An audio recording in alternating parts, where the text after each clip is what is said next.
नमस्कार शिक्षक साथियों, स्वागत है आपका मेरे YouTube चैनल पर। साथियों, जैसा कि आप लोग को पता है कि दीक्षा ऐप के माध्यम से निष्ठा की ट्रेनिंग कराई जा रही है और इस ट्रेनिंग में आपको कुल 18 मॉड्यूल पढ़ने हैं, जिसमें से 3 मॉड्यूल को 30 अक्टूबर तक आपको पूरा कर लेना है। और हम देख रहे हैं कि बहुत सारे शिक्षक साथी ऐसे हैं जो मॉड्यूल को पूरा तो कर रहे हैं, लेकिन उसके बीच में आने वाले गतिविधि को छोड़ देते हैं, उसे नहीं पढ़ रहे हैं। लेकिन आप ध्यान दें कि प्रत्येक मॉड्यूल में आपको 2 गतिविधि करना है तथा प्रत्येक गतिविधि से आपको 4-4 प्रश्नों का जवाब देना है, जिसे छोड़ करके हमारे शिक्षक साथी आगे बढ़ जा रहे हैं और अंतिम प्रश्नोत्तरी को कर ले रहे हैं, जो कि उचित नहीं है, क्योंकि इन सारे प्रश्नों से ही लास्ट में आपसे परीक्षा लिया जाएगा और जो शिक्षक साथी उत्तीर्ण होंगे उन्हीं को ओरिजिनल प्रमाण पत्र निष्ठा का दिया जाएगा, जिसका एग्जामिनेशन जनवरी में होगा।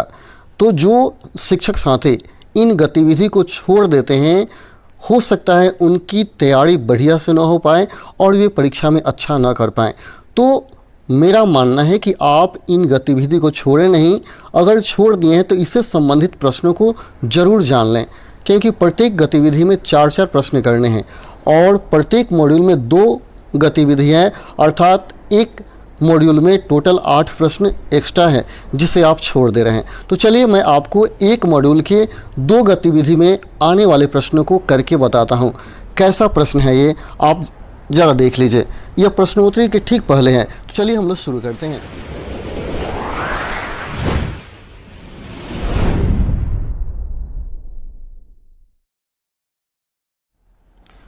यहाँ हमने बताया है, देख लेंगे आप ध्यान से। मॉड्यूल का गतिविधि आधारित प्रश्न और उसका उत्तर।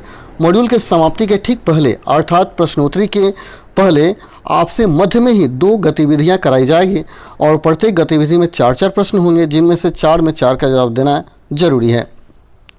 तो चलिए दूसरा मॉड्यूल यानी फर्स्ट मॉड्यूल के 2 गतिविधि को हम कर लेते हैं। इसमें दिया है निम्नलिखित प्रश्नों का उत्तर हाँ या ना नहीं में देना है। तो सबसे पहला प्रश्न है, विद्यार्थियों को उनके निर्देशों के अनुसार बनाने की क्षमता है। आपको बताना है कि यह सही है या गलत है। हाँ या ना में आपको जवाब देना है। विद्यार्थियों को उनके निर्देशों के अनुसार बनाने की क्षमता है, यह बात सत्य है या असत्य है। तो आपका आंसर हो जाएगा नहीं, यह गलत है।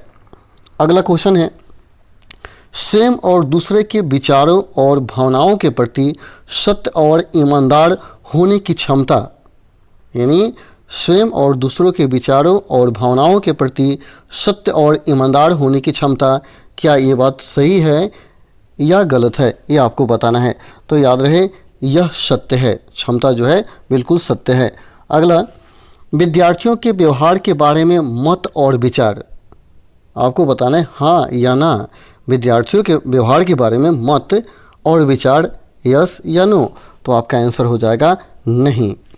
अगला है, विद्यार्थियों का विश्वास कितनी जल्दी जीत सकते हैं। कितनी जल्दी जीत सकते हैं, नहीं या हाँ। तो आपका आंसर हो जाएगा नहीं, यानी आप उनके विचारों को जल्दी नहीं जीत पाएंगे। तो देखिए यहाँ 4 प्रश्न मैंने कर लिया। 4 प्रश्न जब कर लेंगे तो यहाँ आपका स्कोर दिखाएगा कि 4/4। ठीक है, ये प्रथम गतिविधि का 4 प्रश्न था। तो 4 प्रश्न कर लेंगे तो आपका स्कोर बताएगा कि आपने कितना सही किया है। इसके बाद यहाँ नेक्स्ट बटन दिखा रहा है। जैसे ही आप नेक्स्ट पर क्लिक करेंगे तो अगला गतिविधि आ जाएगा। जैसे मैं नेक्स्ट पर क्लिक करता हूँ तो देखिए आ गया, बताएं कि निम्नलिखित कथन सही है या गलत। इस गतिविधि में भी आपसे 4 प्रश्न किए जाएंगे, जिनको सही या गलत में आपको जवाब देना है। तो सबसे पहला प्रश्न है, डगमगाती आवाज़ में कुछ कहना संप्रेषण है। डगमगाती आवाज़ में कुछ कहना संप्रेषण है, गलत या सही। तो आपका आंसर हो जाएगा सही। अगला है, प्रभावी संप्रेषण सुनिश्चित करने के लिए किसी व्यक्ति को केवल उक्ति पर ध्यान केंद्रित करना होगा, गलत या सही। तो आंसर होगा यह गलत है।